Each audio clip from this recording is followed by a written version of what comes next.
tell you, there was a woman that Jesus met at the well. And Jesus asked her for water. And she said, you're a Samaritan. I'm a Samaritan and you're a Jew. Why is it you're asking me for water? Of course, those of us who are wise in the ways of the world, we understand that this was a little flirtatious attempt being made. You know, every little thing can be flirtatious if you are at that level. You understand what I'm saying?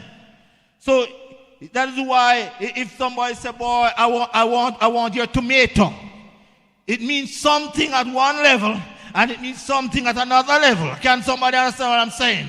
So when they were talking about the water, she wasn't really talking about water.